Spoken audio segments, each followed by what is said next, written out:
Good evening and welcome to Tisky Sour. We're guessing you are joining us straight after the final head-to-head debate of this general election.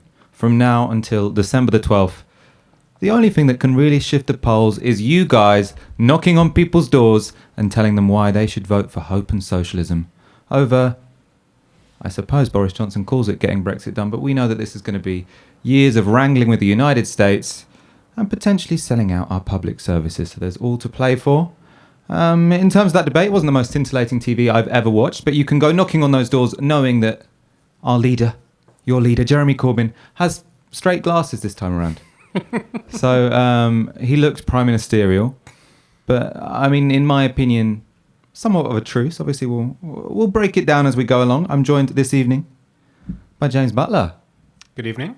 How did you find that hour-long experience? Yeah, I mean, so I've always been sort of very skeptical about these debates in general. They're a sort of American import into politics, and actually people have been, leaders have been very hostile to them in the past. I actually thought this one was fine. I actually thought it was maybe, I think, less interesting, but also sort of perhaps a little more informative than the ITV one, the previous ITV one. Like you, I felt most of it was a dead heat. I thought it became most interesting in that 5 minutes sort of towards the end where you got some conversation, actually, some back and forth, some real disagreement there in the room. And then I think the closing statements were interesting as well. I do think it is significant that the Tory statement, the Tory closing statement, repeated the mantra, the get Brexit done, but also went very heavy on the sort of negative attacks here. And this is, I think, characterising the Tory approach in these sort of last few weeks of the campaign. I think it's also going to characterise the next 6 days as well. I thought, Corbyn's final piece to camera, I thought was strong. I thought it was very clear and a message of optimism and hope.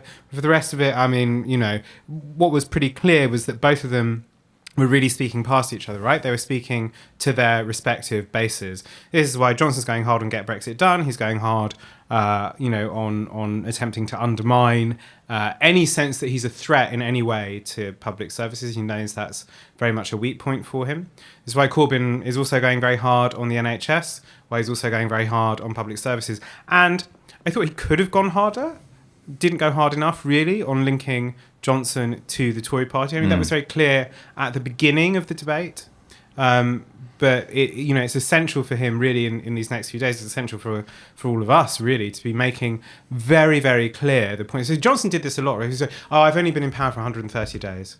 Like, well, you've been a central pillar and a support of Tory governments for years and years and years and years. You were thrilled to argue about breaking, the monopolistic and monolithic NHS as a backbencher back in 2002. You voted enthusiastically for austerity. You voted enthusiastically for fox hunting. You voted, enthusiastically, on the sort of introduction, against sort of, funding social care properly, for, gutting councils. So all of this stuff, I think, is very, very important. And, obviously Corbyn was trying to do that a bit, and Johnson was very, very much rowing back away from it and trying to take the focus away from himself as a Tory. So that's what was going on there. Really, it wasn't a debate. It was addressing, through the medium of television, their respective bases. And at this point in the campaign, that's inevitable. I was just thinking just before we went live, why? Because we've done 2 of these shows now straight after the debates. We didn't do one after the question time because, to be honest, I didn't realise it was going to be such a big event. The question time where you had the 4 leaders not the 7 dwarves, who were asking 4 leaders, one after the other, answering questions from a live studio audience. And it's a shame we didn't do a live show after that because that was electric.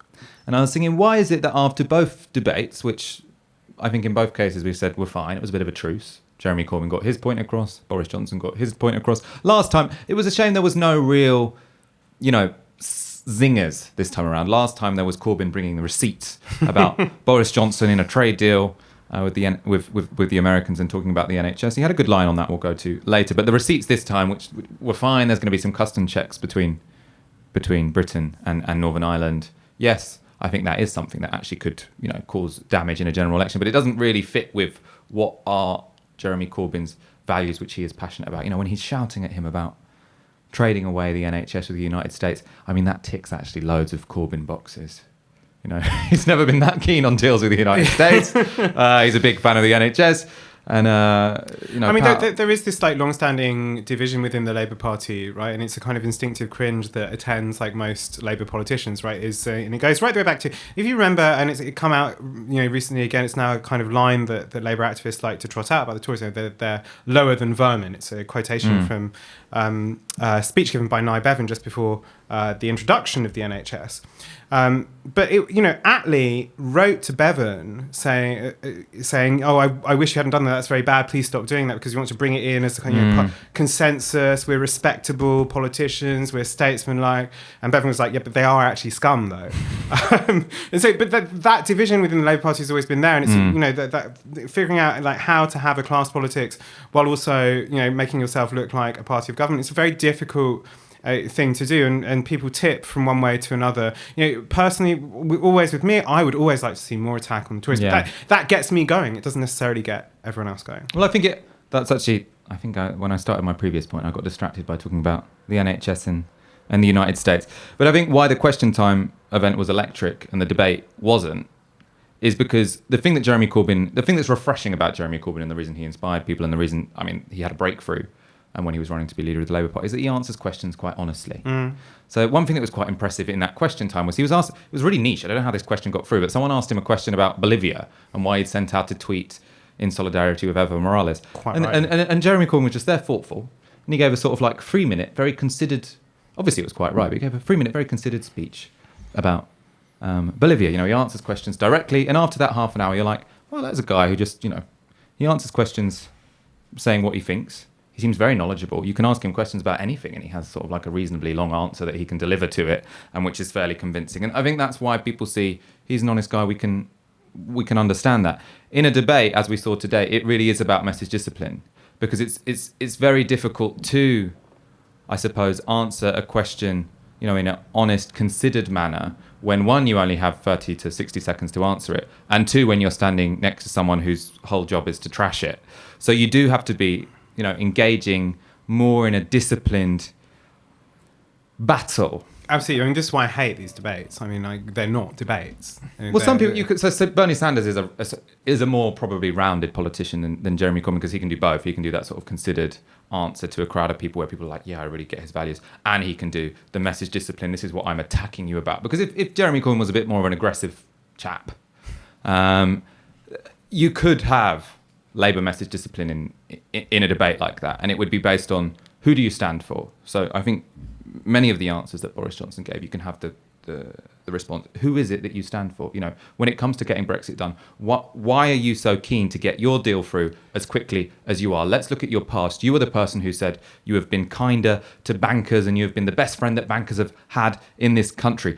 Why are we to trust you that when you are signing a trade deal, it is not going to be in the interest of the elites in this country when you are behind closed doors? He should also talk about his record. So whenever there's a topic which comes up about the NHS or probation, and Corbyn does do this, to be fair, but not in the personalised way that I think it needs to be, which is that you are standing here as a member of the Conservative establishment. You've been a leading figure in the party for the last 10 years. And for the last 10 years, this party has decimated our services. Everyone in this room understands this. Everyone watching at home understands this.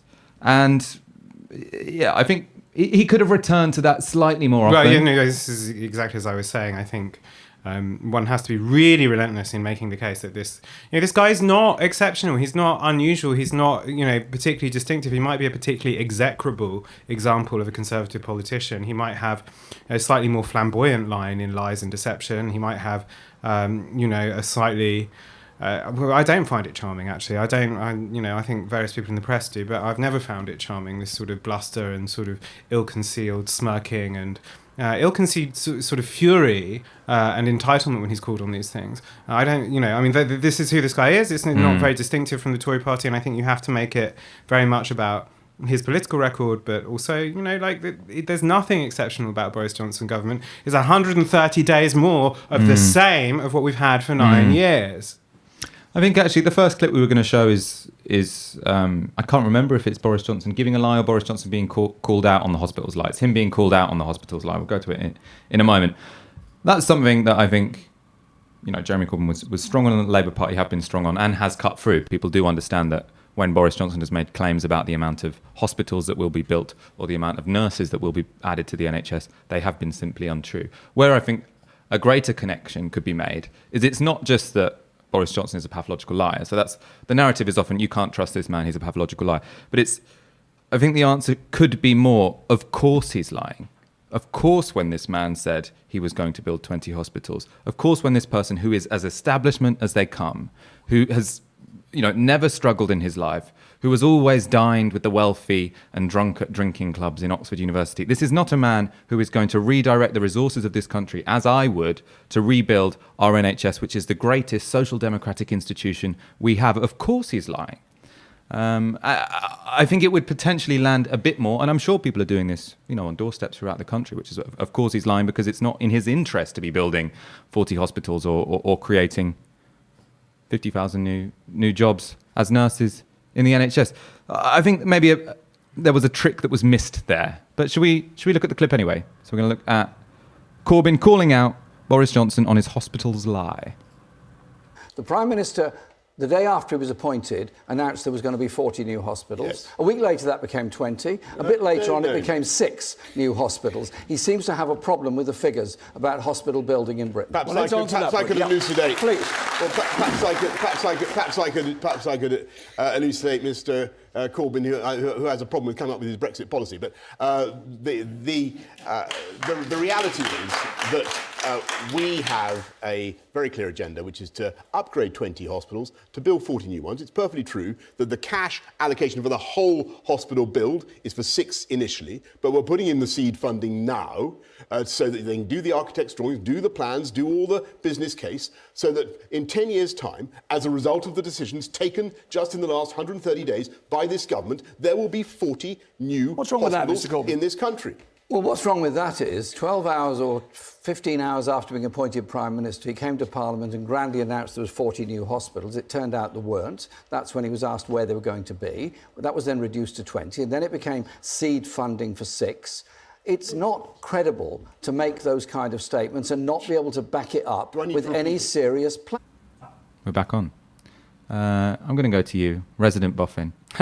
Are there going to be 40 hospitals built or 6 hospitals built? No, I mean it's not even 6 really. Only one of them really. The count will count probably. This is the Whipps Cross refurbishment, which counts probably. It's so extensive as to count as a new hospital. Look, a lot of this. The Whipps Cross is a shithole. That's my local hospital. Or it was my local hospital.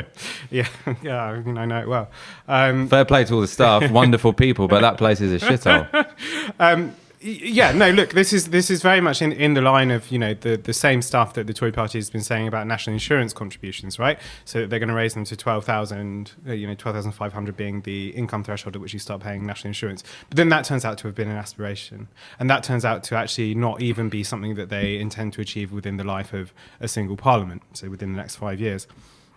So lots of this is stuff that, it's not even in the pipeline. Same is true with the proposals to reverse the kind of beaching railway cuts. So these are the cuts that were, decimated the British railway networks. Reversing those would be extremely expensive. They've only put 500 million into their budget for it. I think you would maybe get a stretch of one very short line there. But more importantly, in the government pipeline documents, they're not even there. They're not even doing the kind of basic research for them. The seed capital funding that Johnson is talking about there will go absolutely nowhere.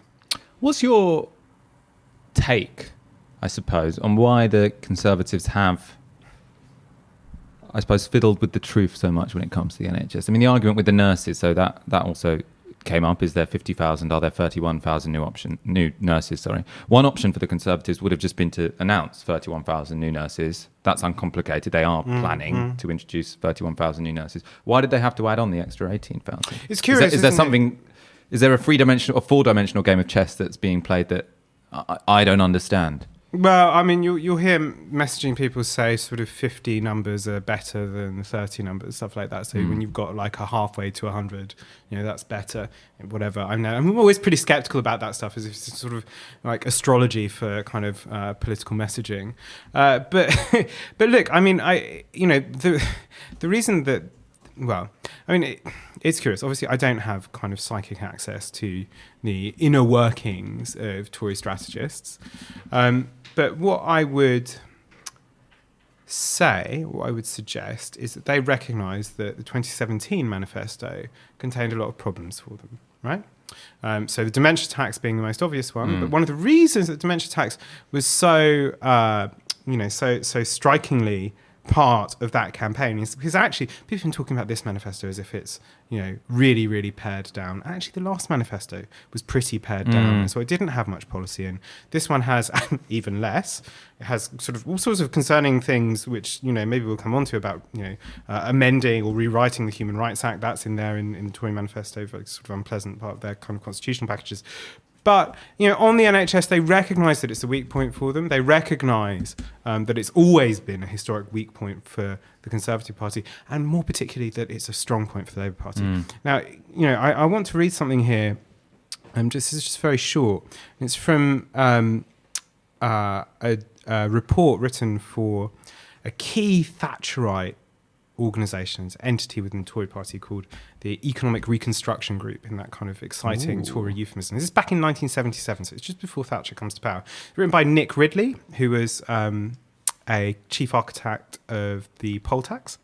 But he writes, and this is about nationalisations or denationalisations, privatisations. He says, denationalisation should not be attempted by frontal attack, but by preparation for return to the private sector by stealth. We should first pass legislation to destroy public sector monopolies. We might also need to take power to sell assets. Secondly, we should fragment the industries as far as possible and set up the units as separate profit centres. Now, this worked for Thatcherites in a lot of industries. NHS in particular needed that stealth approach. So they went in, they did things like privatised cleaners and stuff like that. And then it goes on, it gets taken up by Letwin and people like that in the late 80s. Colours the Blairite approach, frankly. But they know that that we're in a winter election, in a winter election in which the NHS is an issue. There are more people using the NHS. There are more people, frankly, confronted with the reality of A&E waiting times. So they have to sound big and they have to sound generous on it. I was surprised about the 50,000 figure because it was so easily taken apart. Just as I was surprised by the kind of 40, the vanishing hospitals. I thought they'd be a little more cunning than that. But their hope, and it's not an unreasonable hope, is that people read headlines. They don't read details. They read headlines. I think it's come apart for them when they've gone on TV. So it seems to have cut through when Nicky Morgan is sat there and being told by... this is a lie so flagrant that even Piers Morgan recognised that it was a lie. It really... And that clip was viewed 7 million times. Yeah, exactly. So it is likely that that's cut through. Yeah, it wasn't absolutely. just viewed 7 million times. Absolutely. It was shared and shared and shared and shared. The hope was that... the other side of this is that maybe through stuff like this, you create a huge ambiguity about the kind of promises that are being made in this election. And so you feed the sense that actually you can't trust any politician at all. So when Jeremy Corbyn comes and says, actually, the hope, the power to do this actually does rest in your hands, that you can do it, that you can, for perhaps the first time in your life, trust a politician, and then part of what they're doing with this kind of, squid ink approach to public policy is say, actually, you can't. Lies are everywhere. Lies are high up and low down in public places. They're in our manifesto. Don't trust anyone. Don't trust anyone. And if you don't trust anyone, then come home to the Tory party. I mean, that's the challenge, actually, I think, to Labour or any progressive, is how to... So let's put this a different way. The Conservatives know they're weak on the NHS and strong on Brexit. Well, strong on Brexit in that they've got a simple line which has some cut through. We might not think it's a particularly good policy, but they want to be talking about it. Sure. Now, you win as a Conservative after a debate if during the NHS part of the conversation people are confused and bored, and during the Brexit part of the conversation people know what's going on. Because they want people to be switched on at the Brexit part. And I suppose so long as we're debating, is it 31,000? Is it 50,000? Is it 4 hospitals? Is it... the moment seed funding is mentioned... Which is why you go so many deeper, people watching that debate. You cannot be trusted. Yeah, which is why you make it about values. So the task of the progressive is to make sure during that NHS section, people are thinking about values, people are thinking about whose side do people stand on, and they are clear about what struggle is going on. If you're having a debate about numbers in that part, I mean, it is we'd need to see polling on it, but what the Conservatives are going to 100% be hoping is that the NHS part, people got a bit confused and bored. The Brexit part, they were paying attention, and I suppose that could be the four-dimensional why you might. Yeah, I mean, the other thing to say about this is that statistical election campaigns ambiguities about whether it's like, going to be 6 or 40 hospitals. Election campaigns are also like extremely chaotic. So, you know, like it's quite possible. You know, it's always possible to attribute more coherence to the opponent than they actually possess. On the other hand, I do think there is a strong element, and there has been a strong element throughout this Conservative campaign, of really poisoning the public sphere. So poisoning the possibility of any politics at all. Is, you know, very much for them, they're hoping that this is a deeply, deeply anti-political election. Let's go to a next clip.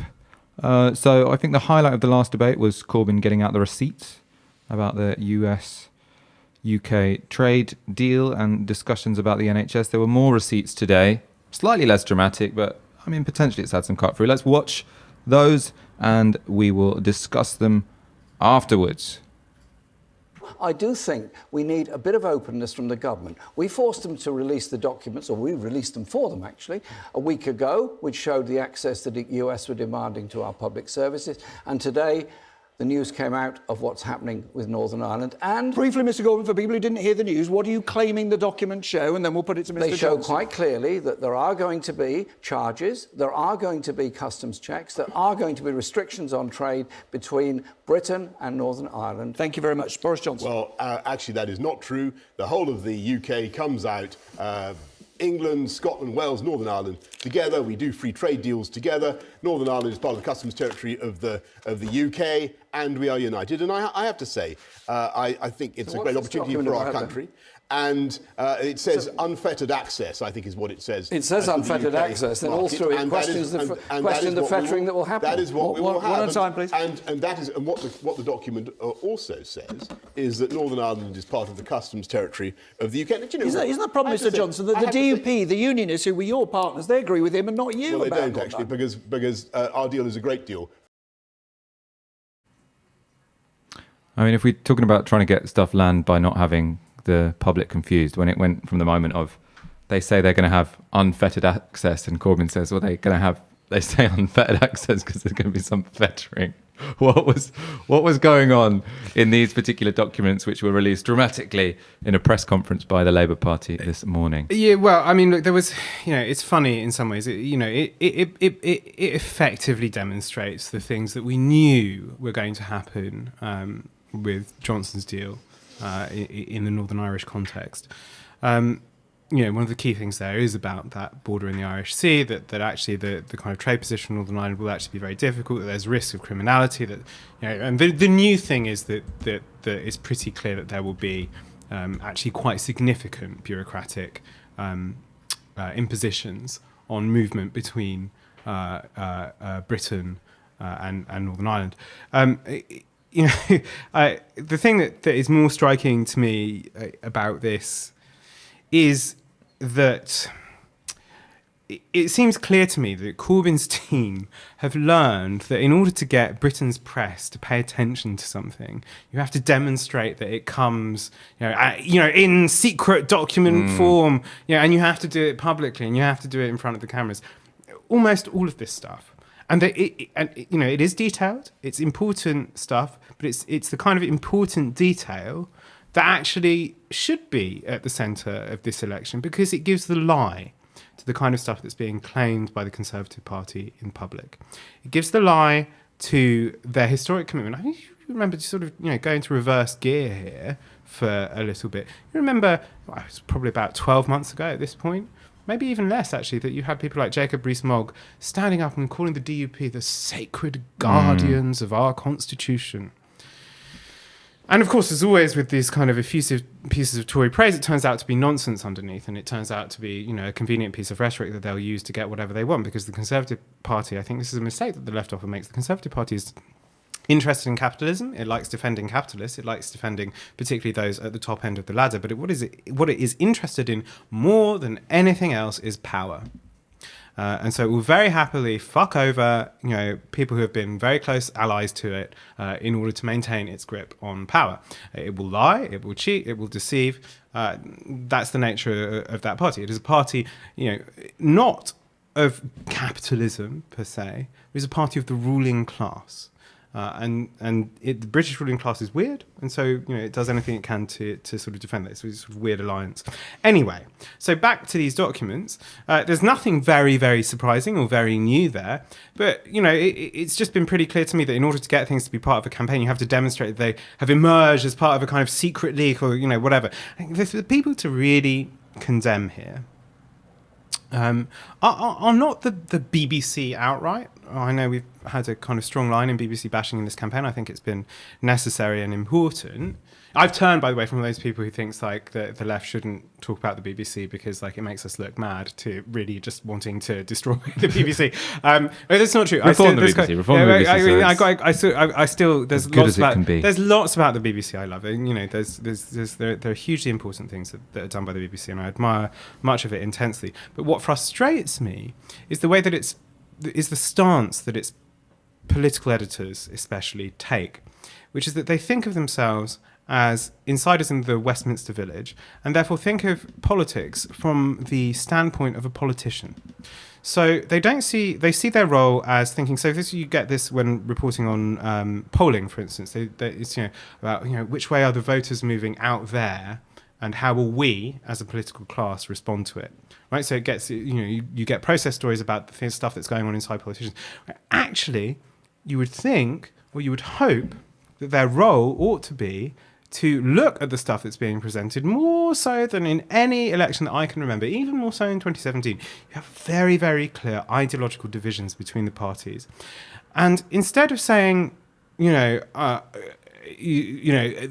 parties are concerned about how voters will react to this, it's their job to put forward these differences and demonstrate what they might actually mean in practice. And yes, that will be difficult, in fact, if they were to actually do it. It would be difficult for both sides. I'm not going to pretend that's not true for 1 minute. There would be difficult questions to answer, but they're not even doing it at all. And that frustrates me, and it annoys me, and it frankly, it upsets me. It makes me miserable about the atrophied state of our public sphere, that these people can't do the very basic thing. So on this is the kind of stuff that gets talked about by these people is like, oh, nerdy detail that you don't need to do. Well, that nerdy detail is going to affect thousands, hundreds of thousands of people's lives and jobs, and the way in which they manage their day-to-day affairs. You had Boris Johnson wanging on about free ports, in this debate. Yeah, we haven't heard about free. He mentioned them. They were a big feature at the start. They were a big feature, and these are effectively deregulated zones.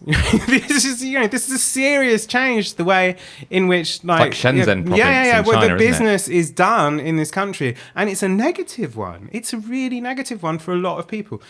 Does it merit a mention? Do the details of these kind of checks, do the impact of this stuff merit a mention? Does serious scrutiny of what this actually means merit a mention?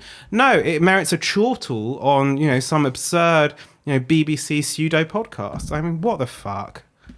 John, sorry, McDonnell was very good on BBC impartiality. Something that's not said that often. There's actually a really great line for a sort of left winger to say, which is that one of the reasons why BBC impartiality is on the decline is basically because of cuts. Because to have a genuinely independent and impartial broadcaster, you need them to have, I mean, they still do have the most researchers in the country if you go to any other sort of radio show, but they need to have the depth in their research team that they can set the agenda instead of following the agenda of billionaire newspapers. And so long as you cut them, then all you can have is people doing the fairly easy job of commentating on politics as opposed to, explaining and introducing people to the issues that genuinely matter and setting the agenda, which they could do. Yeah, I mean, it's also the question of charter renewal, stuff like that. I mean, one of the things that's going to be weird after this election, the question of BBC funding will be up for debate really soon, in the next couple of years. I think within the next 4 years. And it's going to be a lot of people who've been, kind of really appalled by the BBC. And they're people who've been naturally inclined to defend the need for a public service broadcaster. So, who knows? I mean, I think the BBC is important, it's valuable, it should be defended, it should be reformed. It should also feel less afraid of government. Right? I mean, this is the other side of John McDonnell's point. Is the BBC feels afraid of government. Maybe not, the level of presenters, but at the executive level, the BBC is afraid of the government. And that's not a good situation for the press to be in. Ah, brilliant. Fox, our wonderful editor, has introduced into my document polling from YouGov, So we don't need to just hypothesize about what people might have believed. We have the results, and to be honest, they look quite good. Is this the whole thread? So, or have you just showed me the good ones to keep me in a good mood for them? So, on who came across as more likable, this is from YouGov. Boris Johnson, 55%. Jeremy Corbyn. Oh, that's not good. 36%. I read it the wrong way around. Boris Johnson more likable, apparently. Fuck. On who came across as more in touch with ordinary people, Jeremy Corbyn, 57%. Boris Johnson, 29%. On who came across as more prime ministerial, Boris Johnson, 54%. Jeremy Corbyn, 30%. Wow, I really did read those in sort of optimistic goggle glasses. There's one further up, is there? On who came across more trustworthy. This was the good one. This is why you made it bigger. Jeremy Corbyn on 48% and Boris Johnson on 38%. I suppose that is quite important, actually. And actually, that's not always been reflected in the polls. That is a change. Corbyn has done quite poorly when it comes to trustworthiness, generally in polling throughout this campaign. I think partly because people saw him as being a bit shifty on Brexit, which he's not. But I do think sometimes he could have articulated their position a bit more proudly, especially actually in relation to this Northern Ireland point, right? So the point with the Northern Ireland customs checks is so long as people think that's a necessary part of Brexit, they're going to back it. Yeah. And Jeremy Corbyn's point should be, no, look, this you can have, and we will offer people the option of a Brexit where you don't have ridiculous customs checks within the United Kingdom. And the reason we won't have that is because we're not obsessed with leaving the customs union. And the reason we're not obsessed with leaving the customs union is because we don't want to form bargain basement deals with Donald Trump. And you can make this quite coherent narrative of why a Labour Brexit would actually be better than a Tory Brexit. There was also a question actually in the debate about why would your Brexit be better than Remain, which is potentially difficult for the Labour Party. But there is also a very easy answer, which is for Jeremy Corbyn to say, I can't remember what the actual answer here was, but for Jeremy Corbyn to say, what's different about Labour policy is we are willing to be honest to people and say there are pros and cons to both. We will negotiate a Brexit, which in some ways is a little bit worse than Remain, but in some ways is better. And we'll negotiate, well, we won't negotiate, but we'll have an option of Remain, which in some ways is worse than leaving and in some way better. I'm the only politician who can play the honest broker and admit that there isn't just one side which is all milk and honey and one side which is hellish misery, which is the kind of thing that Boris Johnson wants to tell you. I'm here to give you two acceptable options and try and bring the country together. I think that's a point that could have been made quite easily. It is an even deeper one. Again, the same thing that we've been saying, throughout. The unifying feature here is trust. It's trust. You can't trust him. You can't trust Boris Johnson to, he's not going to tell you these things. He clearly hasn't told you these things. In fact, he said the complete opposite. Whenever it suited him to say the complete opposite. What else isn't he telling you? That trustworthiness one is good, though, going into, I suppose, the final week of the campaign, because that means I think this is going to be the last head-to-head. Many people's opinions will be formed by now. And now when Corbyn goes up and makes his final pitches or his final announcements, people will hopefully believe them a bit more than sometimes they... Okay, we've got some more. Oh, who performed best during the section of the BBC debate on Brexit? You should get these up on the screen as well if you can manage, although I suppose I'm getting you to do too many things at the same time, aren't I? Apologies. On who performed best during the Brexit part of the debate, Johnson 62%, Corbyn 29%. On the NHS, Johnson 38%, Corbyn 55%. I mean, to be honest, I think people make their minds up before the debate starts on this, don't they? When you ask who did best on Brexit, they say, well, Johnson's the one who's good on Brexit, Corbyn's the one who's good on the NHS.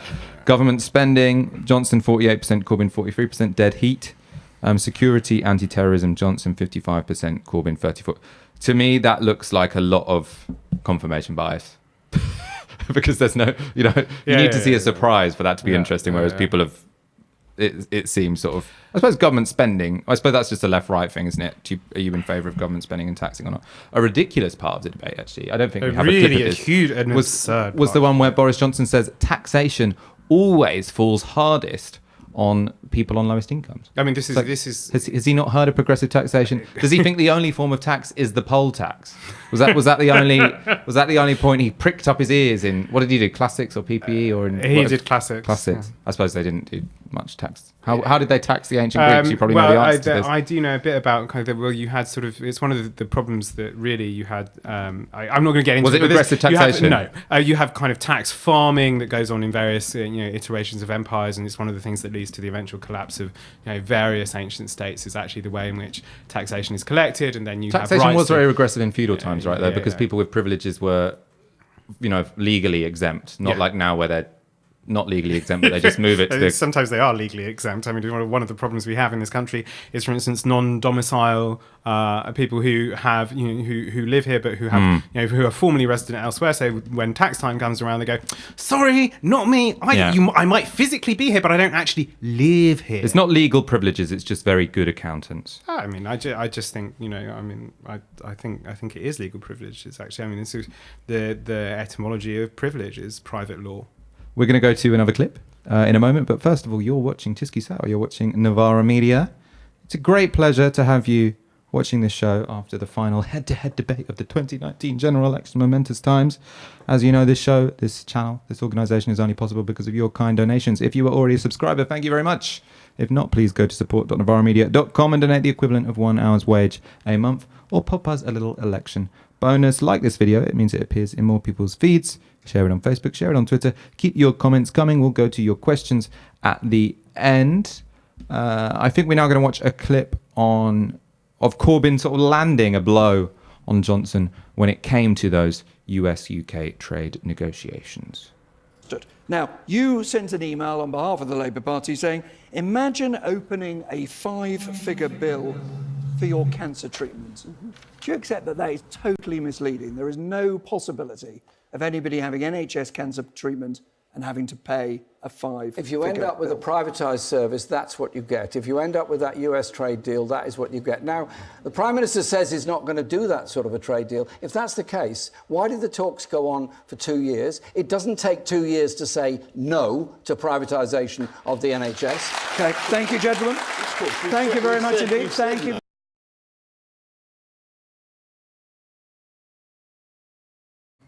We're back. Oh, epic. It doesn't take 2 years to say no. That's a belter, wasn't it? It's a great line. It's a great line, and it's true, and it's something I think that will resonate. There is something shifty about it, and there's been something shifty about the way in which the Tories have approached those documents and the question of trade with the United States. And it's, ultimately a thing that they can't get away from is that at the end or during the process of a trade deal, if you look at the kind of Korea-United States trade deal, again, took 7 years, as Corbyn was saying, to negotiate. Central to it was the question of drug pricing. US pharma, very, very, very, very important to them is the question of drug pricing. It is also worth saying that the UK has actually relatively little that the United States wants. If something like access to a large market, which is a particular bugbear for Trump, but it's true actually of quite a lot of the United States trade establishment, is that there is like this real resentment at these markets that they can't enter and inflate and exploit in the way that they do domestically. It's a risky line in a prime ministerial debate, isn't it? Like, literally, guys, what else have we got? It's true. We make jack shit. Our markets are kind of small. It's absolutely true. But in terms of things that the United Kingdom can actually offer as an inducement in a trade deal, it's actually pretty much the only one. I mean, maybe he can turn half of the country into a golf course or something. I don't know. Let's go on to... Let's talk about security. Let's talk about security. Because we've got another clip. It's so important. This is kind of like a highlight show here. You don't need... Well, if there was another debate, you wouldn't have to watch it because you can just come here for the highlights and you miss all the faff. This is on security. Everyone always thought that would be a difficult topic for Corbyn. I think he handled it. This was fine, wasn't it? I shouldn't introduce clips by saying it was fine because it doesn't make them sound as exciting as one could make them sound. Let's rephrase this. In this clip, Corbyn destroys Boris Johnson on national security. What is wrong with the idea that Boris Johnson spells out there that terrorists, particularly terrorists, should serve their full sentence? You have to run a prison system and a judicial system in a proper way. You have to have a prison system that works. One day, pretty well all prisoners are going to come out at some point. But if you don't run a prison system that includes rehabilitation and you don't have a proper assessment of people before they're given any form of early release and a proper review of those cases, then there's obviously a danger to all of us. And so what happened on the streets of London was utterly appalling. And I was very moved by what Jack Merritt's father said about what his son was trying to do, that he wanted a society where you did address the huge problems where somebody committed awful acts like that, yes, of course you must imprison them. Yes, of course you must try and rehabilitate them if you can. But there has to be a monitoring process to achieve that. We need the security on our streets. Security doesn't come on the cheap. And if you cut the number of police officers, cut the number of PCSOs, privatise the probation service, underfund all the other aspects of the criminal justice system, then we all pay a price with our own security. We're back. I'm going to find a way to do that sort of more crisply than me sort of like looking around and saying we're back, but we are back. Security doesn't come on the cheap. It was one of, I think, the strongest lines of the 2017 general election. He's brought it back up here. I suppose the fact that the Conservatives are saying they're going to give 20k or 20,000 more cops makes it slightly harder to land than when it was against Theresa May, who was sort of maintaining her proud austerity position, whereas Johnson is sort of trying to hide it away. But he survived, didn't he? Can there be anything more positive said about that particular part of the debate?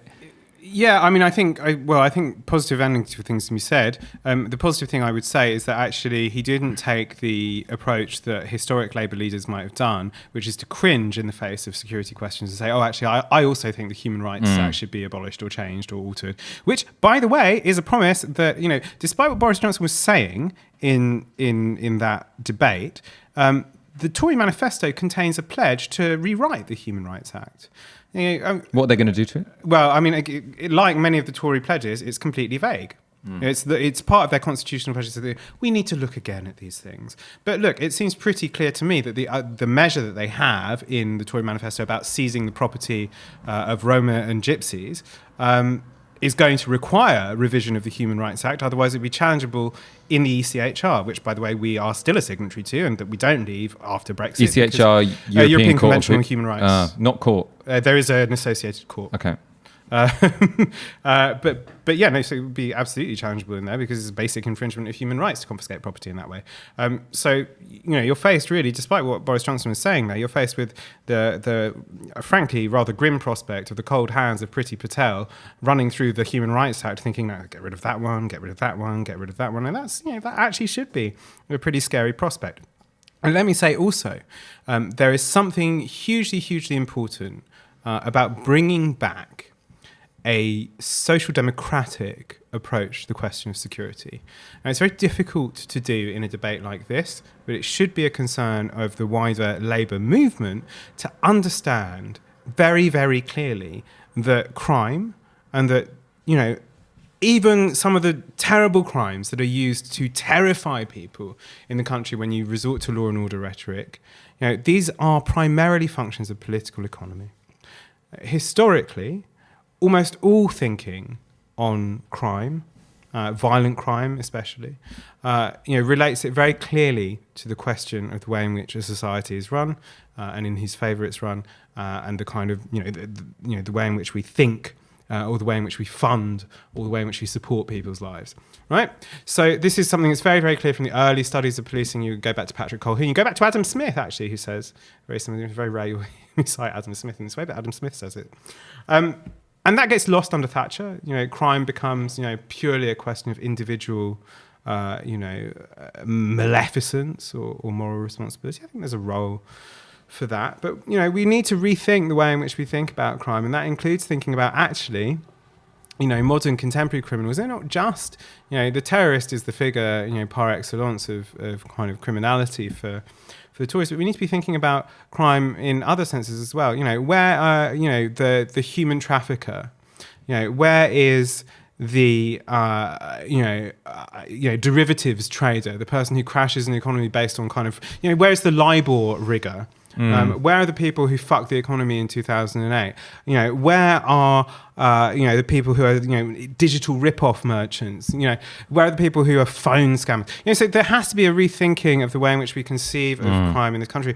And, you know, frankly, you know, there's something that I find very, very frustrating about this conversation around crime, because there is an instinctive cringe, again, on the part of the Labour Party, thinking about the way in which, like, actually people's lives are genuinely impacted here.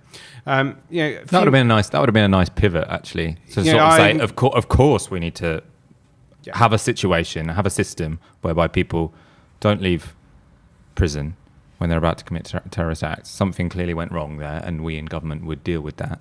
But let's also talk about the hundreds of thousands of people who have been affected by violent crime this year. Because yes, these exceptional terrorist events are appalling, and we need to, obviously something needs to change if someone's just got out on parole and they've killed a couple of people on a bridge. But we want to talk about crime across society, because I think that is often a working class issue. Yeah. That is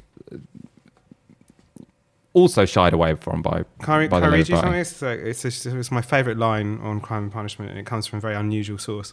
Right, so it's again a line from the 70s. It says, "We are not letting the public in our era's dirty little secret that those who commit the crime which worries citizens most, violent crime, are for the most part the products of poverty, unemployment, broken homes, rotten education, drug addiction and alcoholism, and the other social and economic ills about which the police can do little, if anything.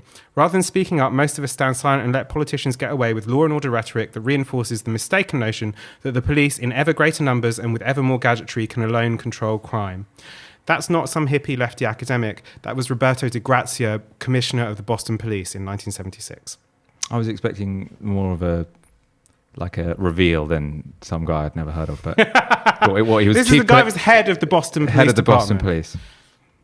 Still kind of niche, but I'll let you have True, it. though. I'm going to start collecting some of your questions, having a look at your questions. But whilst I do that, James, you were going to talk about the issue that was missing from this debate. Okay. So, as always in these debates, it's very easy to get lulled into a sense that they go naturally through all the issues that matter, but they don't. Like what gets included and not included is really, really interesting. And what was not in this debate at all was climate change. And that, to me, is just staggering. This issue is, frankly, it dwarfs Brexit, which is a minor constitutional school in a third tier former imperial power. Climate change is the thing that is bearing down on us, I would say like a fucking iceberg, but yeah, no, that's definitely part of it. It's just insane to me that, and the parties are so far apart on this, that Labour has a climate change strategy that is serious and serious about actually tackling the problem in front of you, that says actually, guys, we have spent 30, 40, 50 years in total fucking denial about this, that this problem is not bearing down on us. Well, it's here now. It's already here. It's it's happening. Half of it is you think about the floods up in Yorkshire earlier in this campaign. That's part of it. You think about the kind of brutal summers that we've had in this country recently. You think of something like the thousands of excess deaths in France over the course of that last summer. That's part of it. You think of the way, the profound ways in which it's going to shape our politics, continually to come. And the Tories are going to sit on it until 2050. I mean, this is absolutely astonishing. Now, it's maybe, I don't know, maybe it reflects, I don't know, that people in that audience, in that BBC audience, wanted to talk about, I don't know, whatever it was, why we should abolish human rights or something like that. Who knows? I don't know where they find these people from. But it is the responsibility of journalists in situations like these to take these issues to the forefront. It's a huge, huge, huge division between the parties. And it's do you want your children to live on a planet like this in in which the survival of the species is an open question? Because that's what it means if you're waiting till 2050 to deal with this stuff, right? This isn't a question, but I like it, from Nemoff. I like how James always seems slightly miffed at everyone else not being on the same galaxy brain level as him. That's what it often feels like being in the Novara Media Studio, I have to say. That's not true.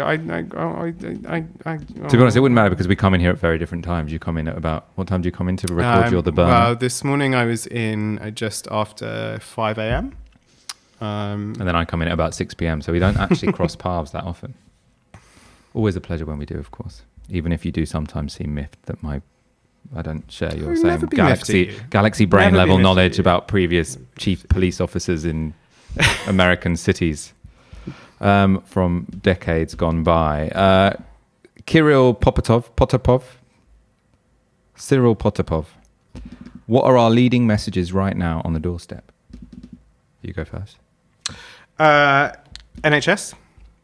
Hugely important. Right. That's not a line, though. What are you going to say about it? Line. No. What's your argument? What are you going to say to the doorstep person? What am I going to say to the resident? Person? What are you going to say to the resident? The voter? It always seems odd to me when people open the door and go, Boris is selling the NHS. What are you going to do about it? But the art of canvassing is you have to ask some questions that allow you to make your point, to make your pitch. Yeah. So yes, I know. Despite being up in the early mornings, I've been doing a bit of it myself. You're not supposed to tell them about quotes from 70s police chief officers. Well, James. this is. I managed to discipline myself in my sort of eccentric ramble through actual history and the way that politics has been conducted on this planet over the course of the past century. But yeah, no, I mean, so it's where were we? We were talking about lines on the doorstep. Yeah, no, okay. So I really do think the key one now is about trust, and it's about trust in public services. It's about trust in the NHS, and it's even about trust on Brexit as well. I mean, I think you've really got to. It's not always appropriate on the doorstep, but where it's possible and where it's necessary, I think it's really helpful to point to the kind of not just the documents, but to point to the entire conduct of not just Boris Johnson but the Conservative Party more generally, and say you can't. These people lie. They've lied again and again and again. It's pretty clear from the documents that have come out that they've lied about what this Brexit deal is going to do. You cannot trust them to do it. Whereas the Labour Party has made a very clear commitment and laid out exactly how it's going to do it, and here it is in these easy 3 steps. So I do think neutralising Brexit on that sense is important, and moving on, to wider questions, because this is going to be a 5-year parliament. Well, if it's a hung parliament, there'll probably be a general election. Maybe May next year, I think, is quite likely. But it could be a 5-year parliament. You've got to think about the next 5 years.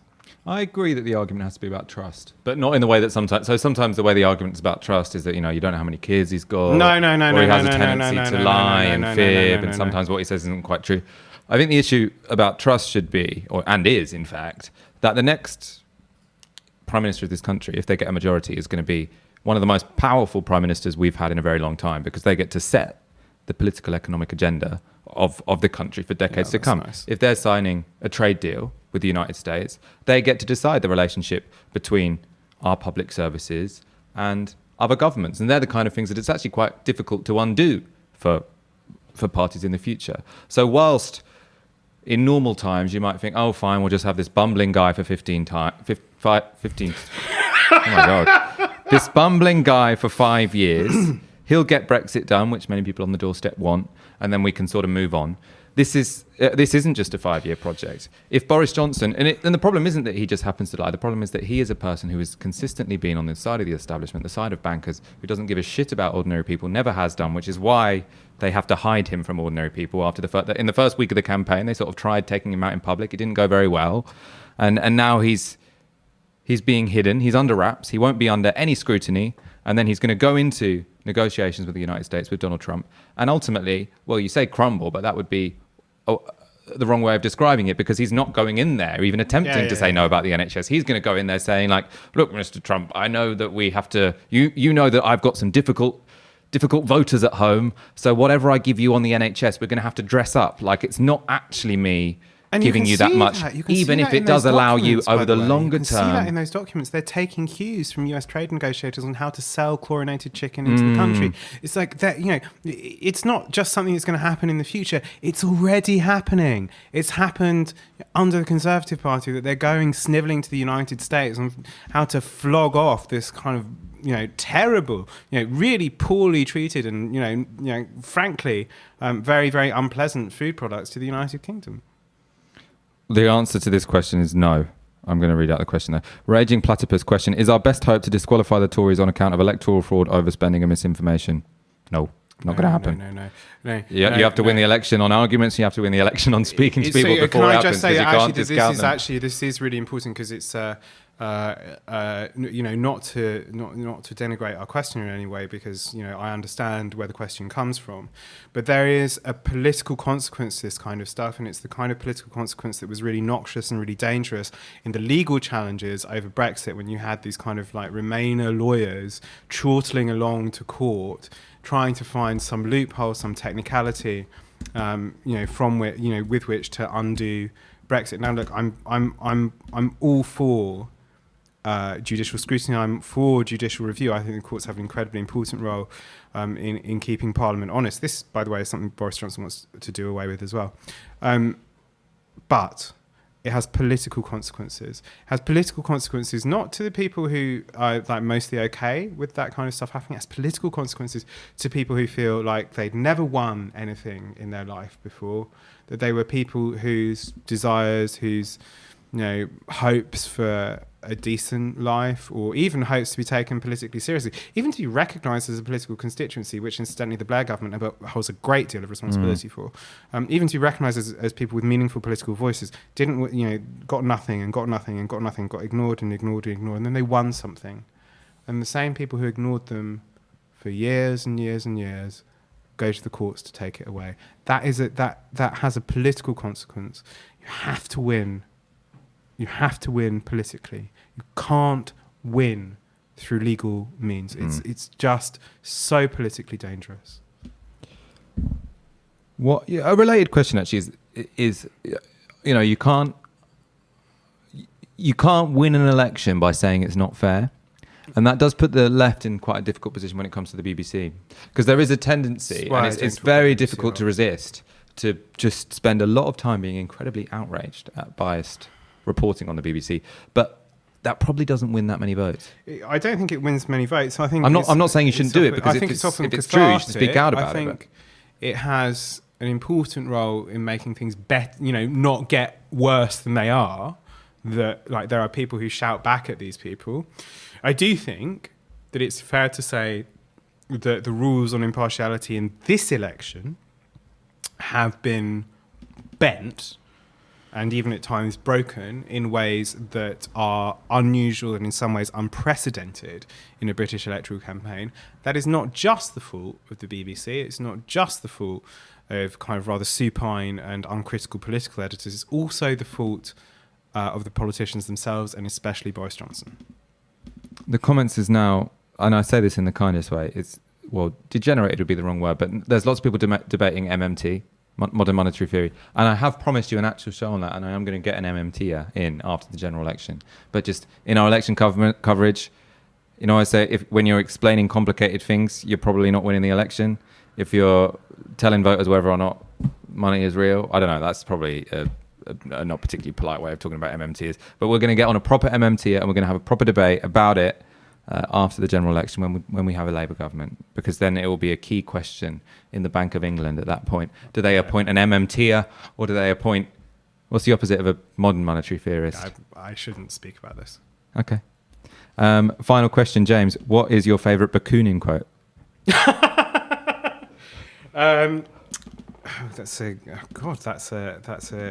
You've stumped me, actually. I'm suddenly gone completely blank. Okay, new question. You can think of I don't have any for you. Who is going to be the Portillo of this election? Oh, okay. I mean, that's a super interesting one. Portillo of this election. I don't think it's going to be Boris Johnson. I think he'll probably retain his seat. I think it might be quite close, but I think he'll retain his seat. Who knows? I think possibly Ian Duncan Smith. That is the one that I'd really like. I'd really like IDS to go. I think it's unlikely. The other one is Dominic Raab, right? So the recent polls.